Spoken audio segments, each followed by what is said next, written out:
All right. Well, let's begin. We're here for our quarterly Q&A session with our beloved Patreon supporters here for Michael Hudson, distinguished economist, author, and yeah, Michael, wanted to start off with our typical end of year topic. How have you seen this year's economic trends play out? Have there been anything outstanding or worthy of note for you to bring to our attention?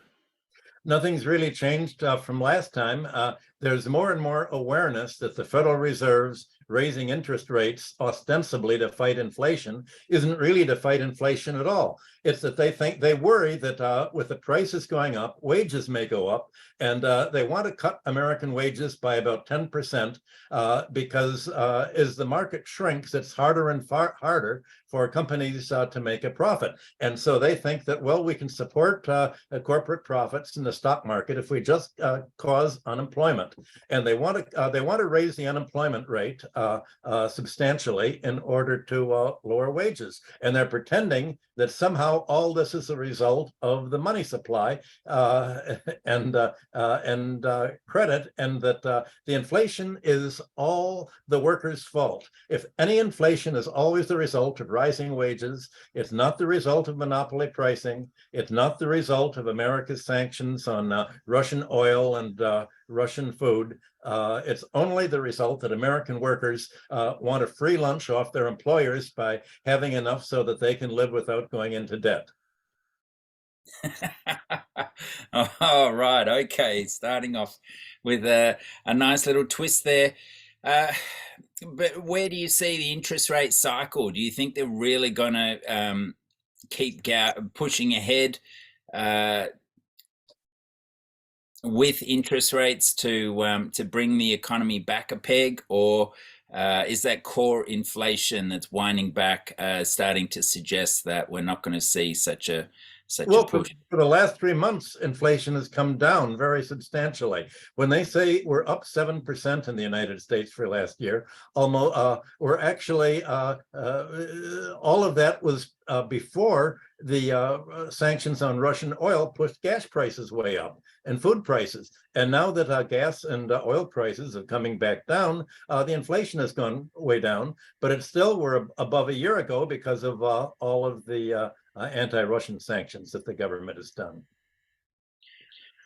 Okay, John Schreiner has done the right thing and put a question up in the Q&A channel here on Zoom. So please, participants, throw some questions in there. We'd love to get your questions answered. And this one's on point. John asks, why is China's and Japan's inflation rates at 2 to 3%, while the West at 8 to 10%? They had supply chain issues also. Well, because they're not following the American sanctions.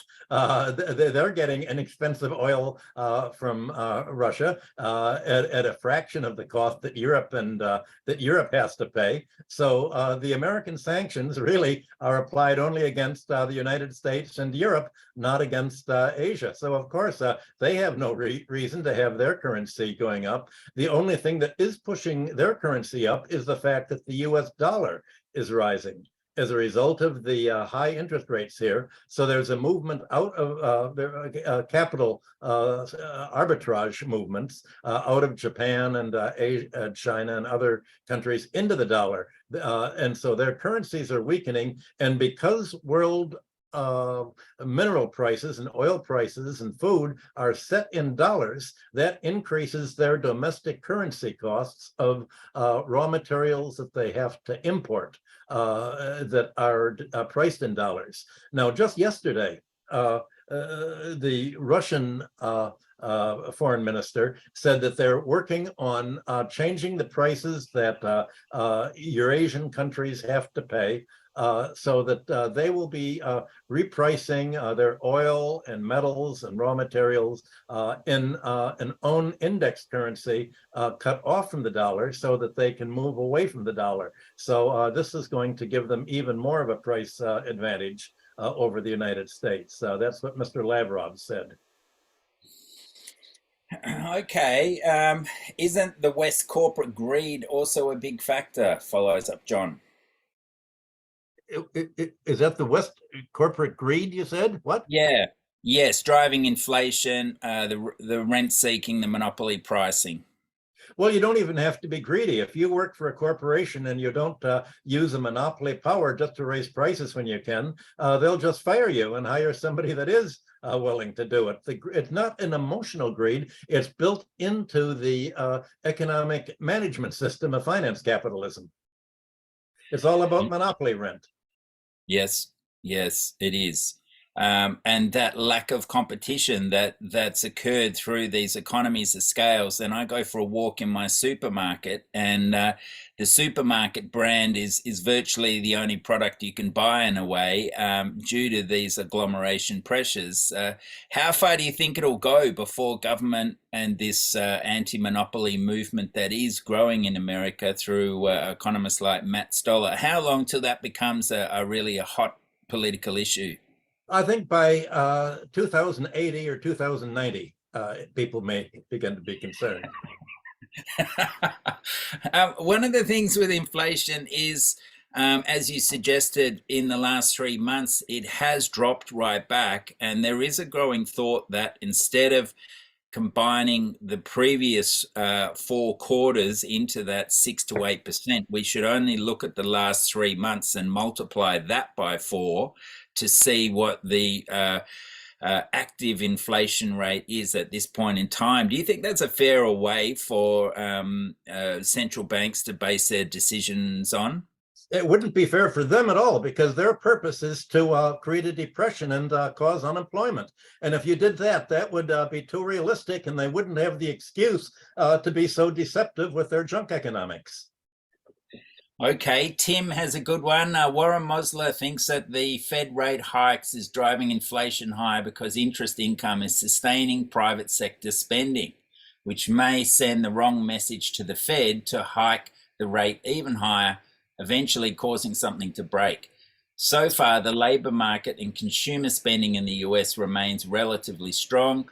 What do you think this means for the US economy and by default for the rest of the world? People who earn interest, most of it goes to the upper 1%, and they don't spend money on goods and services. They spend money, I mean, they may buy yachts, but they basically buy stocks and bonds and real estate. So I don't think because investors who are living on interest make more money, that's going to spill into the industrial economy at all. So not all income is the same and is spent in the same way. The 1% doesn't spend its income in the same way that the bottom 50% spend it. Yeah, good point. Good point. And what is the biggest employment generator through that spending? Is it the top 10% spending, or what the lower 50% spend? Well, obviously, it's that was the real economy, what the 50% is spending on goods and services. You don't need employment to make money financially. All you need is fraud and bought politicians. How is that market segmentation going, though? You can often see a lot of boutique, really beautiful, high value yuppie products, if you like, for the wealthy. But then the lower end, we've got imported crap from China, sort of thing. Are we seeing the two-speed economy evolve in ways that we hadn't expected? Yeah, well, Andy Warhol etchings are going way up in price. Trophies are going way up in price. Trophy women are going up in price, but it's basically trophies that are going up, not essentials. And consumers are based on essential. And also rents are going way up right now. It turns out that people have just discovered that almost all of the housing construction in America in the last 5 years has been for very wealthy people, not for normal people who make less than $100,000 a year. So there's a housing shortage, and there have been so many defaults that you now have absentee housing ownership going way up, and the absentee owners that now own most of the real estate here are able to simply raise the rents, and that's putting a squeeze on the economy. Yes, well, I'm sure we'll come back to our favourite topic of housing a bit later, but John Chadwick gets us onto property cycles and crashes and so forth, and talks about how in 2006 you predicted the 2008 crash. I haven't heard you predict when the US will fall and the price of gold and precious metals will rise. I know this is a big topic, but what are the biggest factors that you look at? For example, Saudi selling oil to China in yuan, China selling its US Treasury bills, countries doing their trade in their own currency. Wow, there's a few points there. Why don't we stop there and then we'll come back and discuss some of these other interesting points John raises. Well, in a stable economy, as like when I was working on Wall Street 60 years ago, 50 years ago, the way you would forecast where gold prices or commodity prices or anything was going up was to use a trend analysis. But today, the price of gold is something political, and more of the key elements that have to do with the NATO war with Russia and China are political. So you'd think that the movement out of the dollar by Saudi Arabia and by other countries who are afraid to hold dollar holdings anymore because the United States may simply grab their money like it grabbed Russia's money or like England grabbed Venezuela's money. They want to hold something where it can't be grabbed. And if they hold their own gold, then it can't be grabbed unless they're silly enough to leave their gold in London or the New York. So it's all of this is going to be a quick step function. It's not a curve. It's not forecastable. You would have to forecast what the political system will be in the military developments, and that's not something that you can do a mathematical chart of. So what is happening in terms of the percentages of trades? Do you know that one, Michael, in terms of these bilateral deals, how much trade has moved away from the US currency to these more multilateral currency exchanges? Well, even when trade moves into foreign currency, it's still related to the U.S. Price of goods and services. So it's really just they're using non-U.S. banks and trading in their own currency, but it's still based on the U.S. dollar and U.S. dollar pricing. And payments in many cases have to be made by using an intermediary or at least a reference point to the US dollar. So that's the problem that you have to, Asian countries have to face. And I think in the last week or so, Eve Smith on Naked Capitalism had a whole series of articles and saying how really difficult it is to have a different kind of an alternative to the dollar as the transactions currency for other countries. It's much, you can't simply just bypass it when you have the basic pricing of so many raw materials priced in US dollars. Mm. What about in Brazil with Lula's election and talk of creating a Latin American currency? Do you see that could withstand the pressures of global trade, of the various ebbs and flows? That would have to be a long time coming. Here's the problem that the euro has as a currency. There's no real central bank creating the same currency. Each country has its own budget deficit and or surplus, its own budgets. There's no real central bank that federates everybody. You would need Latin America to be much just like the United States to have its own currency, because the key of having your own currency is who's going to create the currency and who is it going to give it to. Europe can't decide what countries to give the euro to spend, so it doesn't give them to anybody. Latin America would simply remain isolated if it followed the European pattern, and it's not politically up to creating a United States of Latin America, any more than Europe is up to creating a United States of Europe. Mm, yes, well, Doug Sutton asks a bit about this these issues raised at naked capitalism, and the fall in the dominance of the dollar. Yes. So, John Schreiner, again, good. Some of these Q&A questions coming through, and I'm looking forward to getting onto Sumia Dip Ghosh's questions he sent before the meeting were fantastic.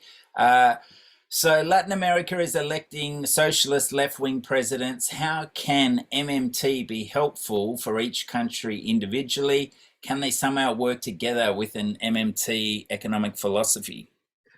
That's a trick or a loaded question. When I was brought down to Brazil, when Lula was in power, to meet with their Council of Economic Advisors, they said that in order to get elected, Lula had to make a deal with the banks, which means the ruling families of Brazil, to go along with them and essentially let the banks remain in control. And Lula would be doing many social programs, but certainly the banks would be left in control.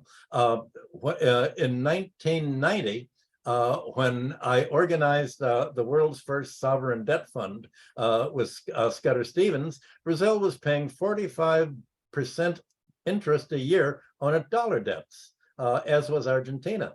And despite the fact that 45% is a huge amount, wouldn't you like to get that? Scudder Stevens tried to sell the fund in the United States. They had their salesmen go all around. United States people said, we don't want any part of Latin America. We give up. They've defaulted. They went to Europe. Nobody in Europe would buy them. The Merrill Lynch went down to Brazil and Argentina, and they bought the 45%, and they mean the 0.1% of the bankers who are the families of the president, the families of the central banker, the big criminal gangs, and they bought it but they bought it holding it offshore. And I think the Dutch West Indies is where the fund was decided to be incorporated. And so essentially, they want to make a killing on being able to finance governments. And the last thing that the ruling class in Brazil wants is for a government to be able to create its own money and finance its own spending instead of relying on the 1% to tell it what to spend on and how much to pay the 1%. So you would need a social revolution to definancialize the economies of Latin America. You'd need a real socialist revolution in order to have MMT down there, because otherwise you're going to have the ruling families of Argentina, Brazil, the big Latin American countries remain in control and blocking any kind of MMT. Okay, and what was your take on the coup in Peru? I can't figure it out. I don't know. I began to follow it, but it's not clear to me. There are a lot of particular idiosyncrasies that have to do with Peru, and I haven't followed it that much. I'm much more familiar with the Incan civilization. Okay, Sumia Dip Ghosh takes us back to inflation orientated issues and asks, why have oil prices moderated in recent months? Is it that we're coming to terms with the sudden uncertainty created by the Ukrainian war, or is it demand destruction? Do you expect the oil price cap shenanigans to send prices and hence inflations back up? Well, the sanctions against oil have certainly cut back oil usage in Europe and to some extent in other countries that are loyal to the U.S. Also. And there was the economic slowdown in China as a result of the COVID restrictions has cut oil. So a lot of it is a cutback in demand that has gone hand in hand with the cutback of supply. And much of the jump in oil prices occurred before there was any shortage of oil. It occurred simply when the oil companies said, look, there's sanctions against Russia. We can make a killing. And they made a killing by raising the price of oil way up. They made billions of dollars for doing it without any economic cause at all. But they were sort of jawbone down by President Biden to say, look, there's an election coming up. I want to get elected in November and not have the Democrats thrown out of power by the Republicans. So lower the prices. And the oil companies did lower the prices.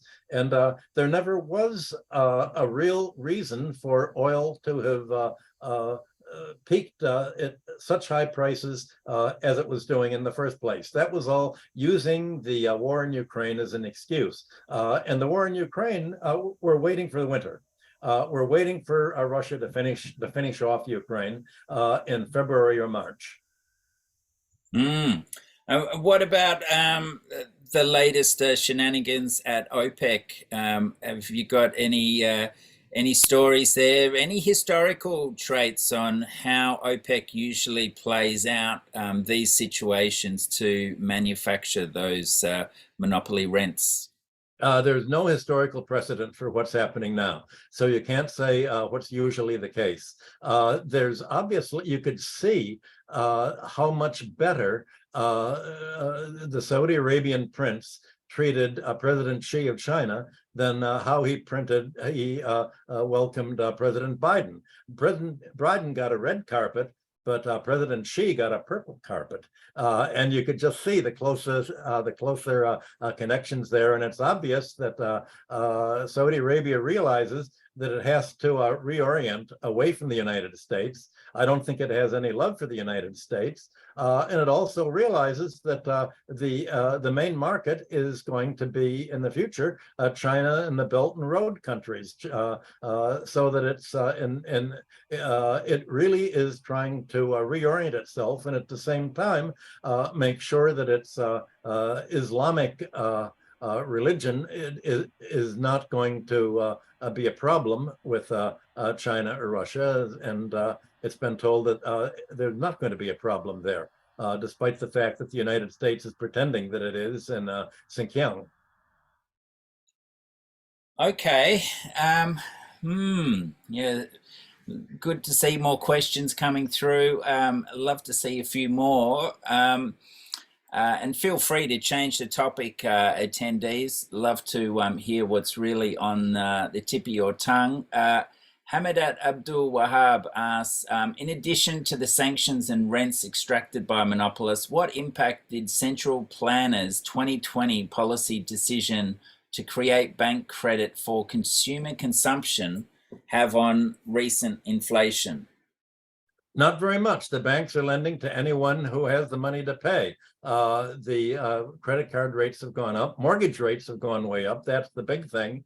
And with mortgage rates so high, that's killed the housing market. And by killing the housing market for most of the population, the residential housing market, that's stopped mortgage lending and construction. And also the commercial property rates in the United States are only at about 80%. Maybe it's 75% now. So with people working at home much more, all the big companies are downsizing their office space. So there's really not going to be much construction, and hence there's not going to be much construction lending or mortgage lending going on. Let me just. Okay, Michael's taking a break for a second. I was just turning down the heat. There's a storm and a hurricane in New York. Oh, I had to turn up the heat earlier. yeah, well, gee whiz, in terms of all this reorientation of economies, that's fascinating to hear you say that Saudi Arabia might be moving towards more multilateral trade with Belt and Road countries who mightn't have the ability to upgrade to EV transportation so quickly. But yeah, climate is something we don't often hear you talk much about, but within your fire sector analysis is insurance. How do you think insurance is going to survive in this world of continuous climate disasters. And what role is there for the future of insurance? Will the state have to take this over? Well, I certainly hope not. The answer to your question is look at what's happened in Florida in the last 2 months. The insurance rates have doubled, tripled, and quadrupled, so much that people are now unable to buy new, or unwilling to buy new homes in Florida, because the insurance rates are so high that all of it is like making a mortgage loan at 10% interest. Nobody could really afford that. So the insurance is so high that people are not going to decide to move into Florida because it's just too dangerous. It would be the government getting into subsidized insurance has been a disaster. The one area that the government has got into are houses for millionaires on the ocean.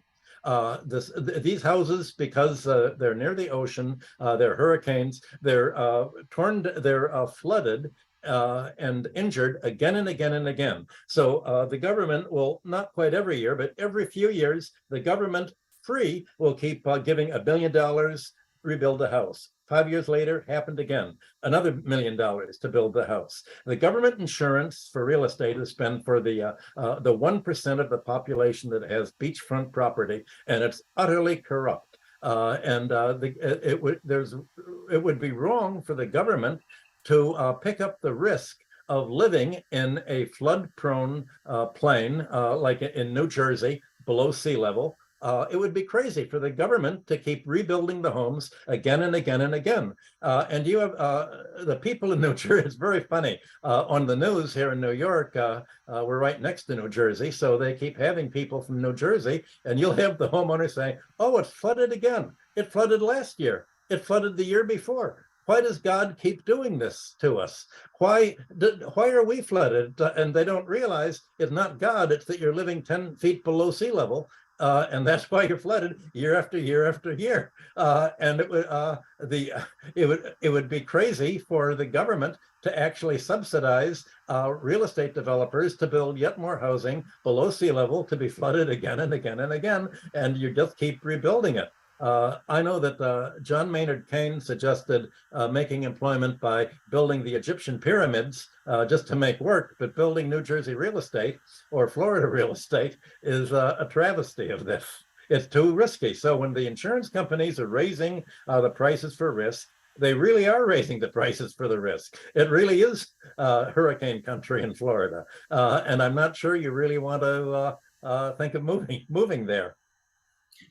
Yes, well, DeSantis is saying it's where woke goes to die. Well, maybe that you have to sleepwalk to see it as a reasonable decision to move there. Well, you have Governor DeSantis of Florida saying that he's very worried that this is going to affect his running for president against Trump in 2024. He says that the cost of insurance and the effect on real estate in Florida, and Florida's all about real estate. I mean, that's what it is, a real estate and tax avoidance state. That's all of a sudden with the hurricanes and global warming accelerating, that finishes off the whole Florida model.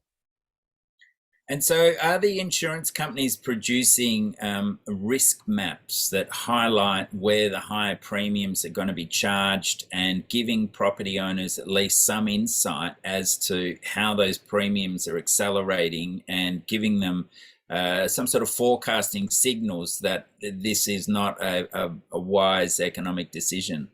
If they've been making risk maps, they've been keeping it to themselves. They don't want to be sued and don't want it to be controversial, and they're just raising the rates. I don't know how scientifically they're doing it, but you can certainly see where the hurricanes are, and you can calculate, or they're calculating now, what are going to be the cleanup costs of the last 2 months hurricanes in Florida? What does it really cost? And if we're going to expect a once in a century hurricane every 2 years, that's 50 times in a century, then all of a sudden you have to look at this as the new normal.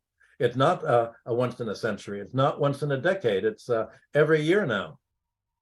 How, will it be 2080, 2090 until the public recognize that this synergy, this corruption, this revolving door between government and real estate, and particularly the planning departments of local municipalities, allowing houses to be built on floodplains. This is a corruption that's gone on for centuries.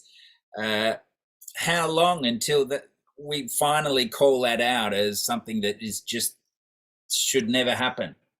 Well, you can never forecast when America is going to give up Christianity, and that there's it's not God that's doing this; it's economic reality. It's been exactly a century since Thorstein Veblen wrote Absentee Ownership, and Veblen said that the way to understand any American town, any American city, as a real estate project, and the job of the mayors and is to work with the banks to help get suckers to buy property.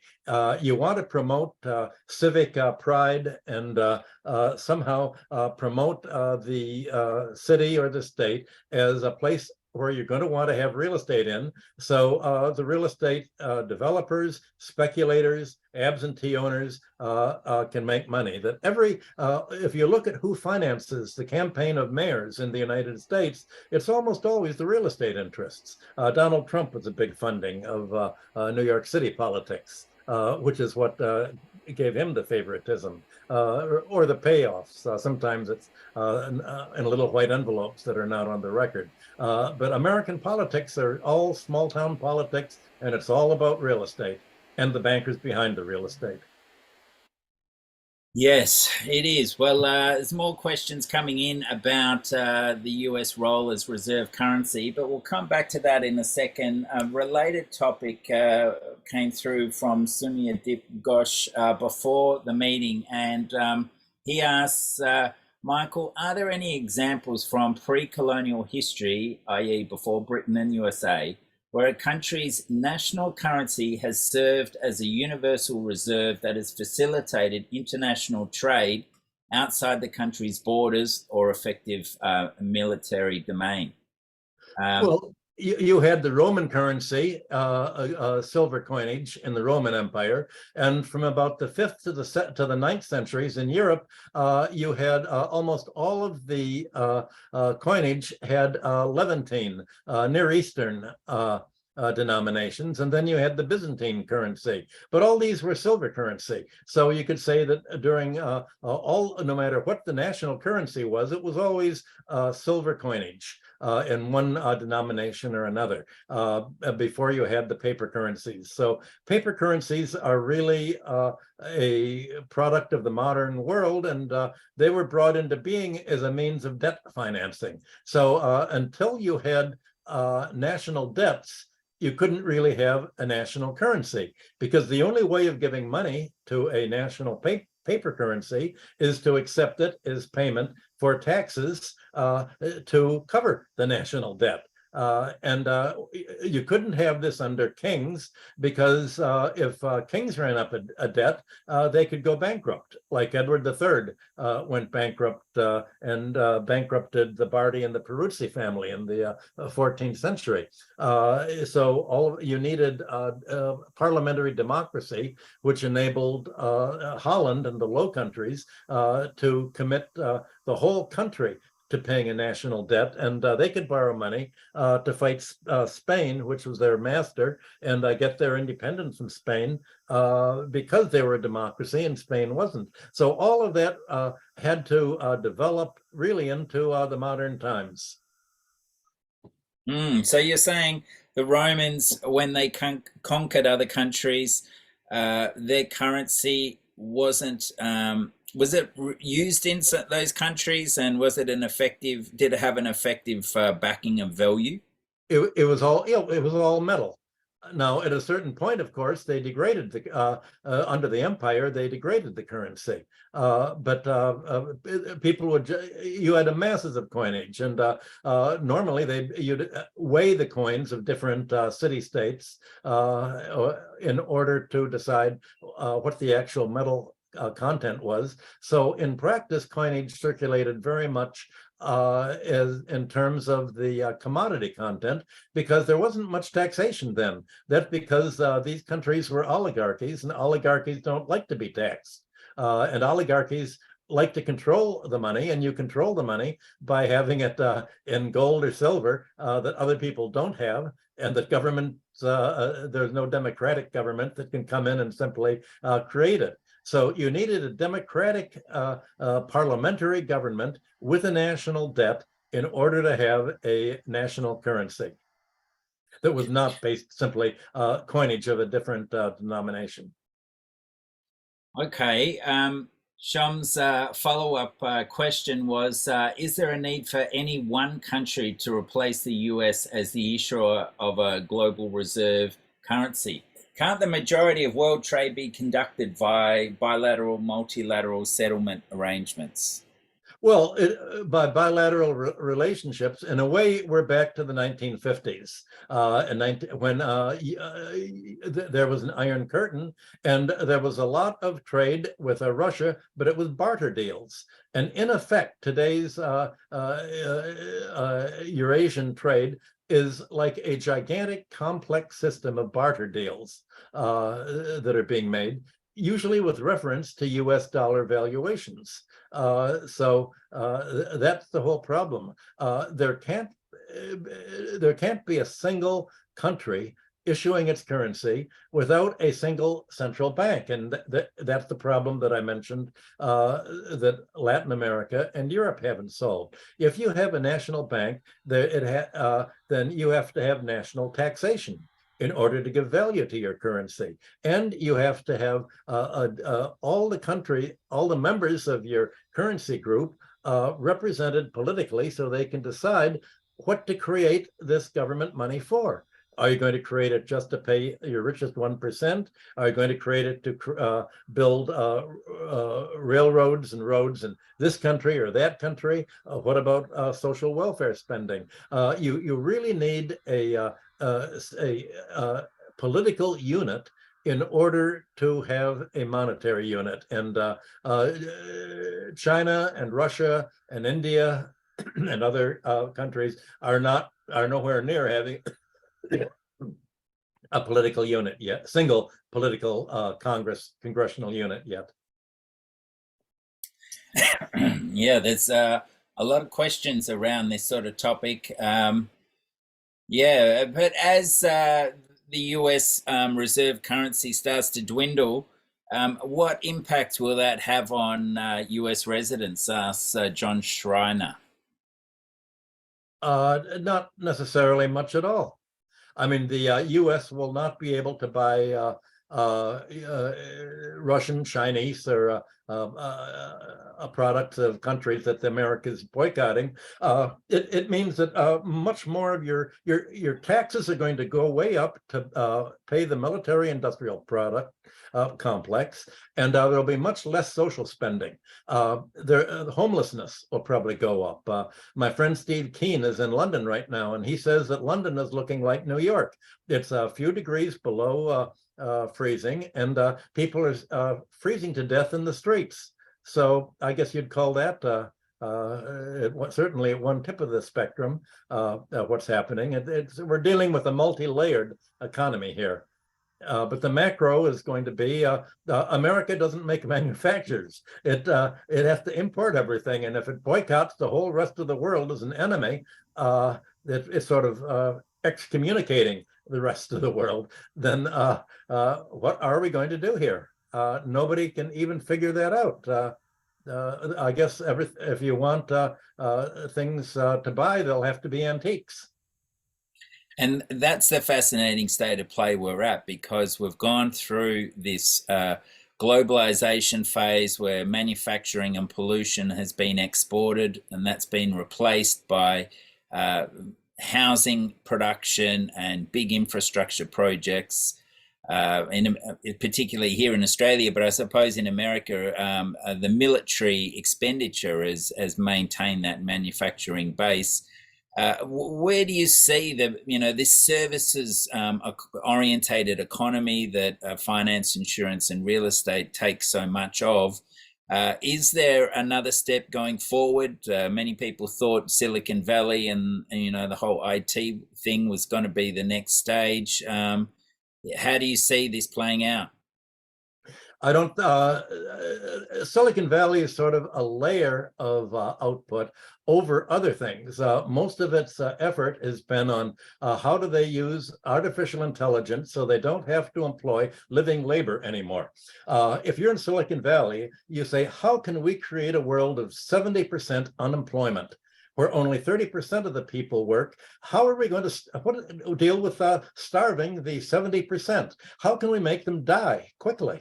That's really the problem, the technology problem that Silicon Valley has. And of course, that's the problem that the World Economic Foundation in Switzerland is trying to solve. Hmm.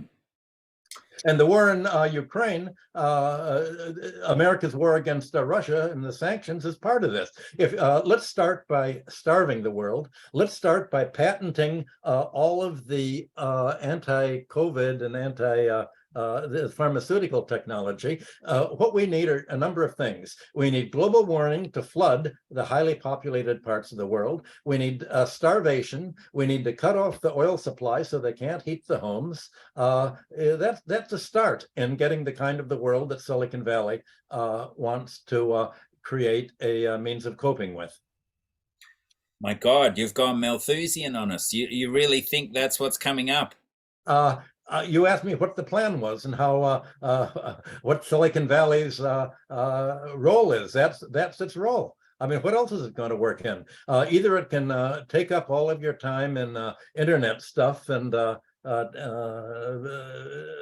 various just watching entertainment all day long, or it can replace you so that you don't have a job to give you the free time to use Facebook and all this the social networking. Yeah, well, it's often this battle between old and new money, and I must say, you must be chuckling a little bit of recent. Have you seen any good crypto exchanges to invest in? I've never bought any crypto.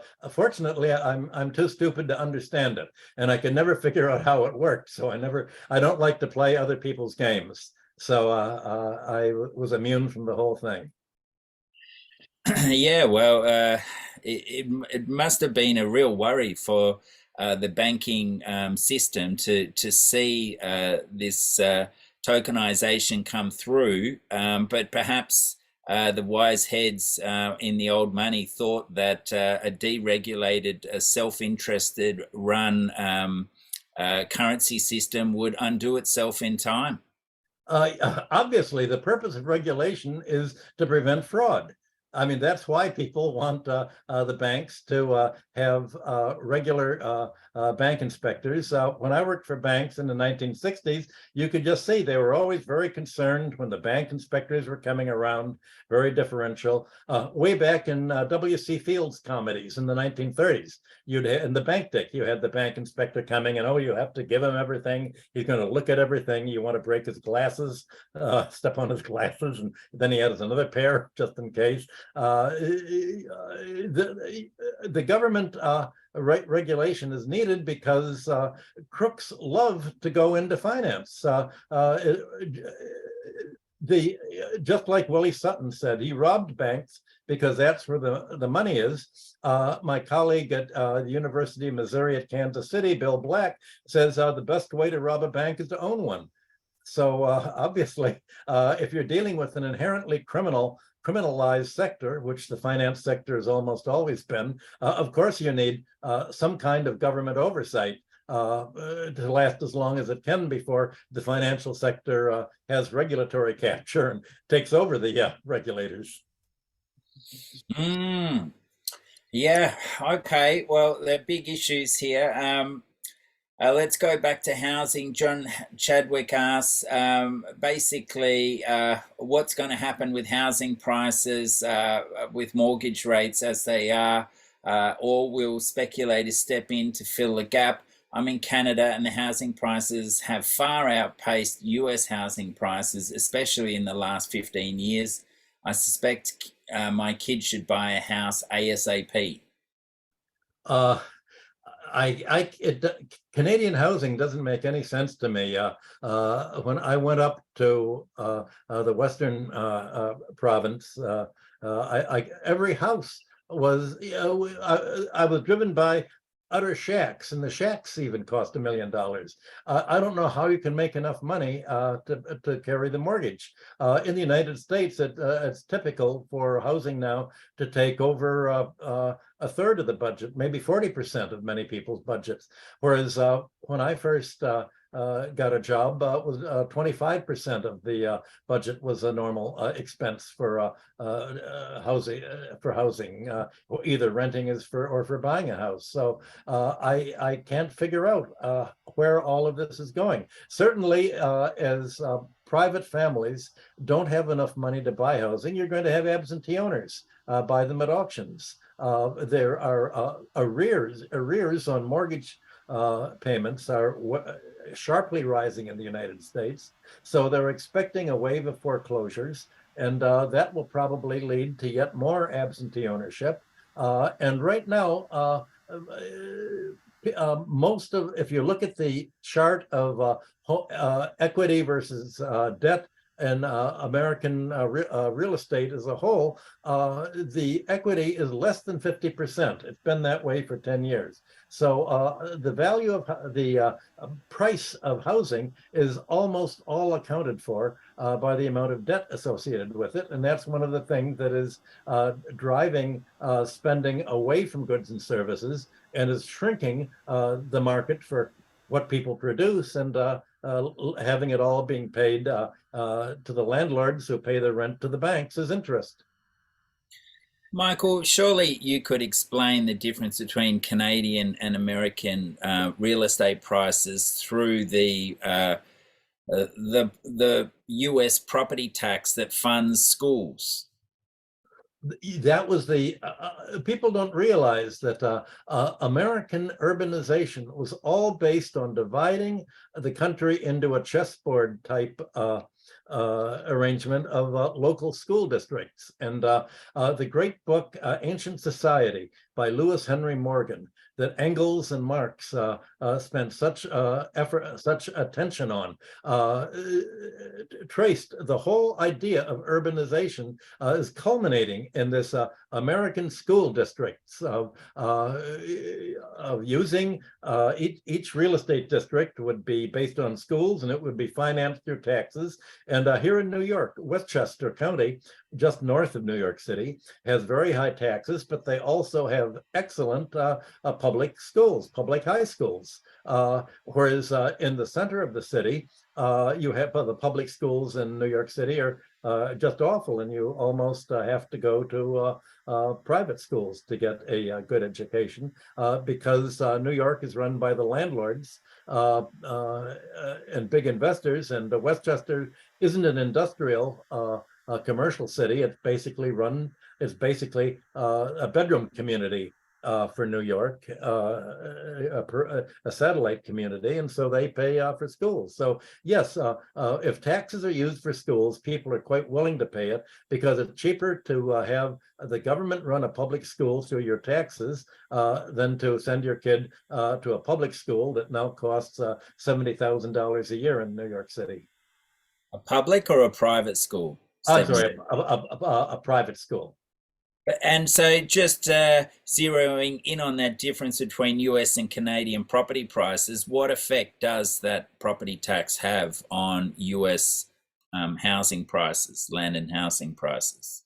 People are, it depends on what the tax is spent on. If you're in Westchester and the tax is the local property tax, and in America, the property tax is local, not national. If it's spent on education, then people think that you're paying for a service. and you'd rather pay 70,000 to the city to pay to the school teachers than 70,000 in mortgage interest to a bank to just charge you more for the house, Canadian style. Okay, so it does have an effect on keeping a lid on those property prices. Yes. Yeah, it would be fantastic if more people recognized that it's better to pay some tax to fund services rather than fund banking profits, which seems to be the way societies run in a property owning democracy. Good. Well, we're getting close. We've got time for a few more questions. Michael, how John Schreiner asked again, the Johns have run today, a lot of good questions. If we, the people, reclaim ownership of our natural resources, if we owned any good or service that was commodified and we eliminated compound interest rates, wouldn't that resolve our ongoing global problems? I wouldn't want to come in with a panacea. We have so many problems that it can't be solved simply by a tax policy.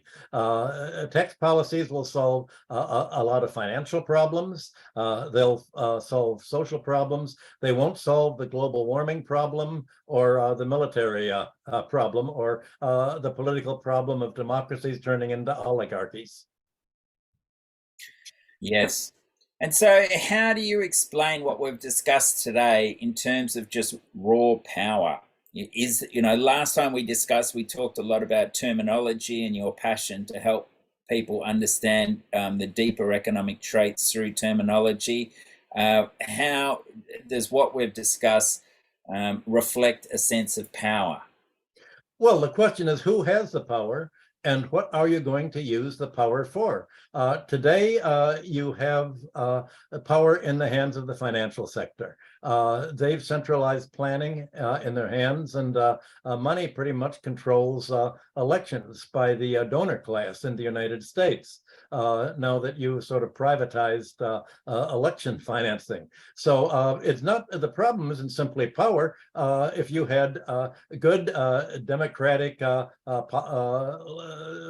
social leaders in power, if you had, like, I like to think the Chinese Communist Party is aiming at, that would be people power. But if you have financial power, that's 1% power. And it's used to hurt the 99%. So the question is really, there's always going to be power, but the question is, what will it be used for? That's why you had religions developing in the first place, to sort of make power used for socially productive purposes to maintain economic and social resilience, rather than economic polarization that ends up impoverishing the economy and leading to the dark age. So again, what kind of power are you talking about? Well, let's look at NATO's power. And the supposed theme for today was to talk about their influence in inflaming tensions around Russia and Ukraine. How has NATO made any statements looking to de-escalate situations in that part of the world? Well, the NATO spokesman is probably the stupidest person that Norway could produce, Mr. Stoltenberg. And he couldn't do any regular work, so they made him prime minister, apparently. And now they bumped him up to head of NATO. And he says NATO wants to help Ukraine conquer the Russian naval base in Crimea, and the war will go on until Russia gives up. In other words, it'll go on until Russia drops the atom bomb in 6 months and blows up the world. So NATO wants the NATO people, and I worked with these people years ago at the Hudson Institute. There are a group of people in the United States that want atomic war, and they want war now because they've made a calculation, and I think they're correct in their calculation. They say Russia and China are pulling way ahead of the United States.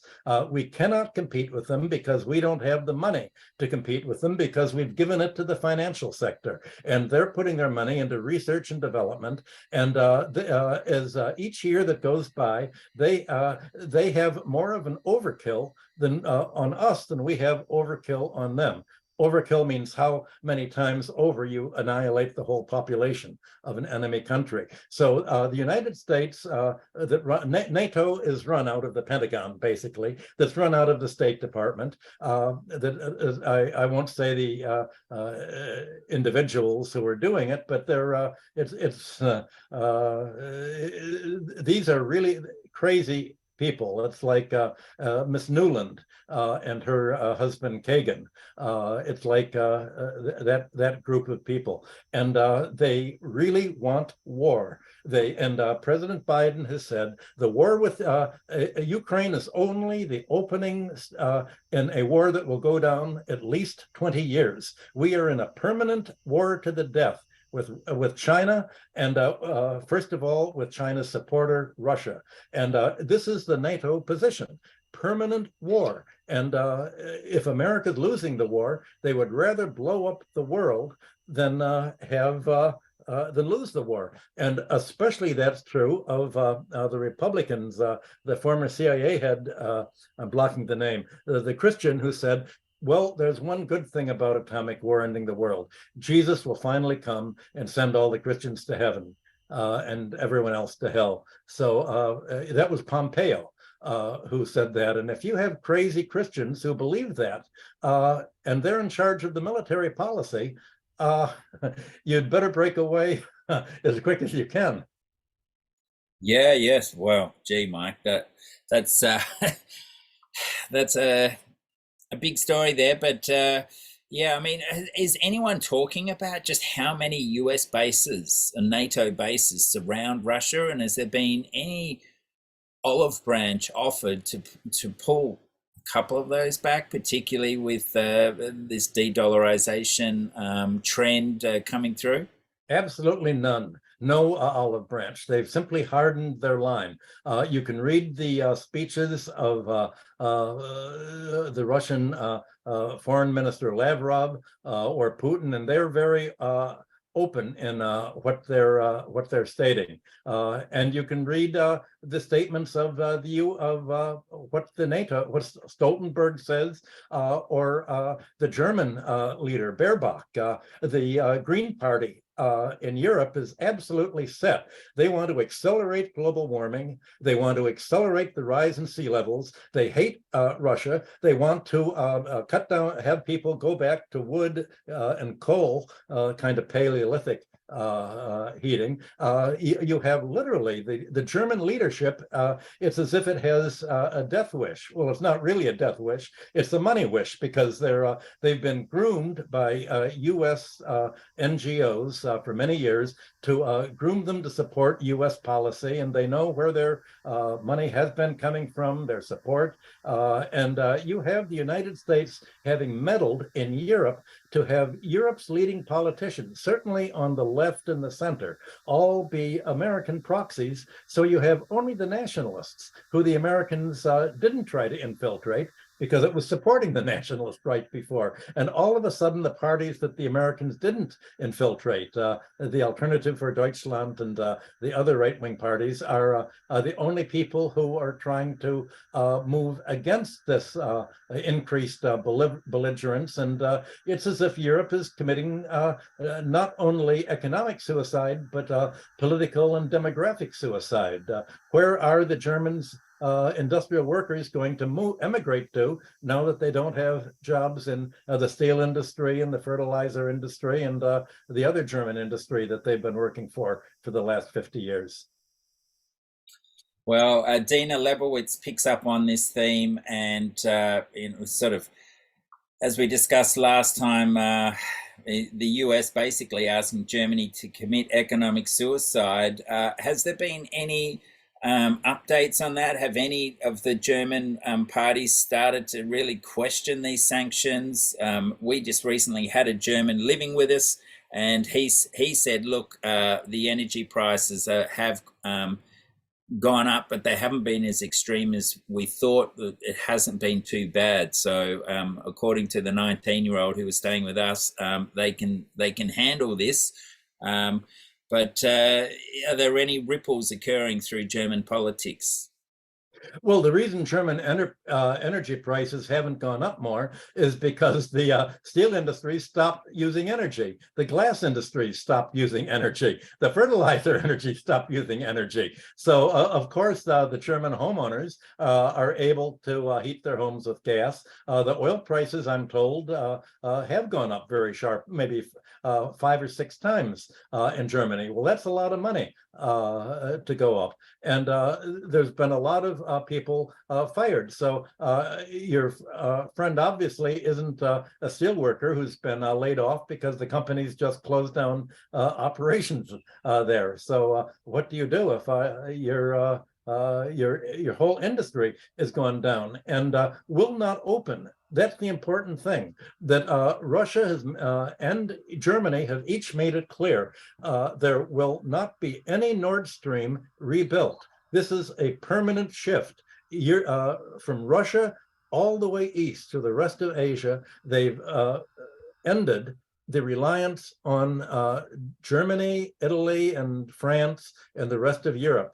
Europe no longer is going to have a trade and investment relationship with the rest, because they've shown that they can't be trusted, and countries, thanks to the fact that there's been the American sanctions, that has led these countries to realize that they need to become independent in producing basic needs, basic industrial goods, basic requirements, so that the United States and Europe never again can say, we're going to hurt you by cutting off something you need that's essential.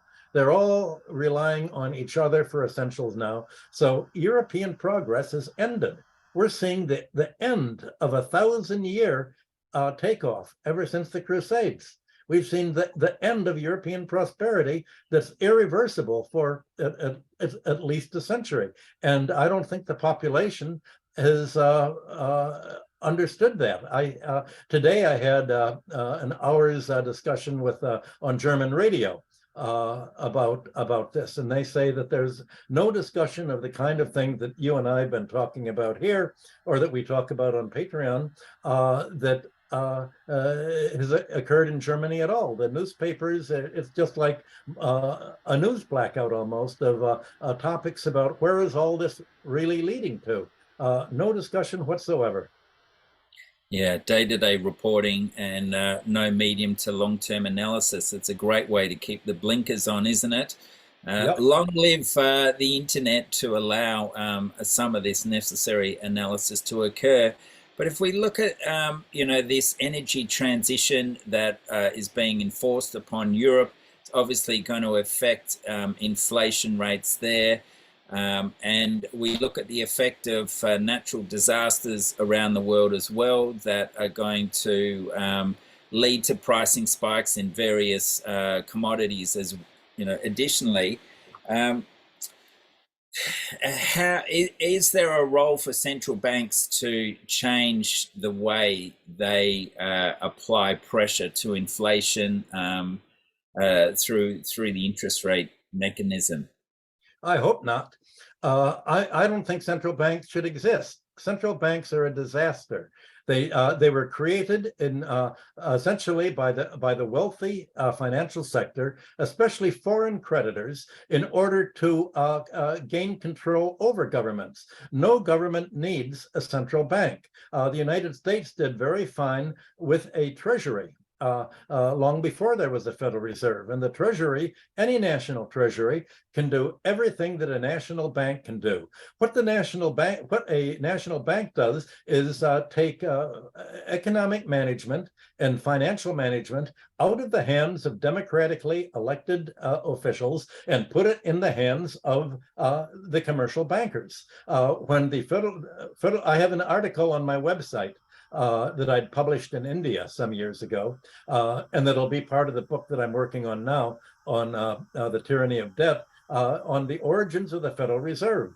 And after the crash of 1907, David Kinley wrote part of the volume in the huge set of volumes looking at economic banking history throughout the world, and pointed out how the Treasury was doing everything that the Federal Reserve did. And when the Federal Reserve was created, they did not even permit a Treasury or Washington official to be on the board. They said, we've got to take all management out of the hands of democratic politics, because if you have the people voting on what to do, they won't vote for the 0.1% want to do.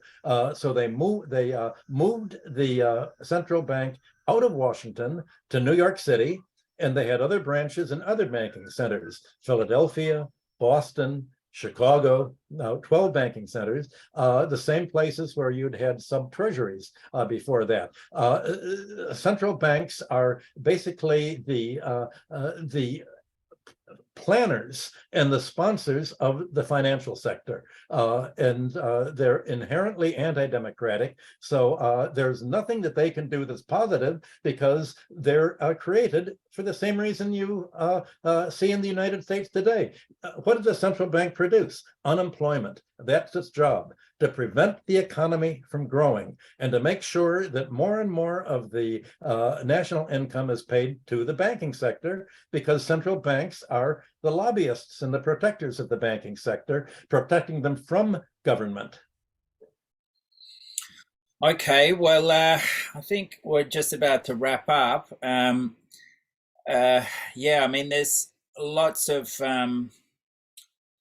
people who read the mainstream news may well say that that sounds like a giant conspiracy, Michael. And John Chadwick wants to add to our new vocabulary the phrase global coup d'etat, taken from Archbishop Carlo Maria Vigiano, QTE, quoting him, "For 2 years now, we've been witnessing a global coup d'etat in which a financial and ideological elite has succeeded in seizing control of part of national governments, public and private institutions, the media, the judiciary, politicians, and religious leaders."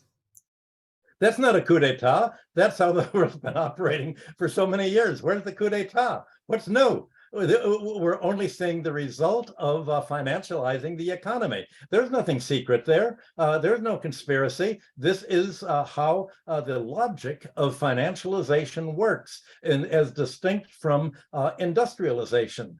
It's a different set of economic interests, and if you have the entire financial sector in almost every country following this financial logic, there's no conspiracy there. That's to them how the world works, and even how it should work. The coup d'etat they're worried about is a democratic coup d'etat of having economic reforms that definancialize the economy and have the kind of a fair progressive tax system that you and I have spoken about. Wow, maybe next Patreon Q&A we'll go through the terms. We know of the robber barons, but you'll be able to take us back through previous civilizations on the various terminology used where the same sort of power grabbing, the same sort of rent seeking has existed for thousands of years. Yep, all this has happened before. This is not new. This is part of a long historical trend. Yeah. All right, Michael. Well, thank you very much for another fascinating discussion, and thanks to our beloved Patreon community.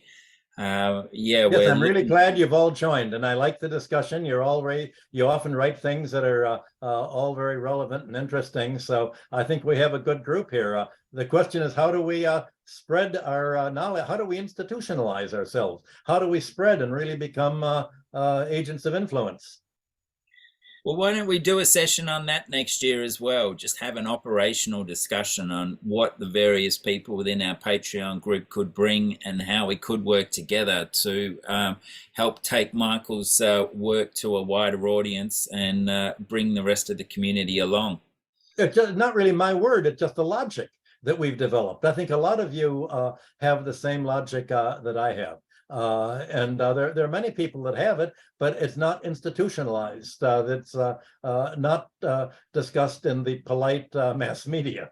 It's discussed a lot on the internet, but how do we go beyond that? Yeah, there's NGOs worth millions of dollars for all sorts of causes, but none that are talking about these big geopolitical, economic machinations that undo our freedoms again and again. Yeah.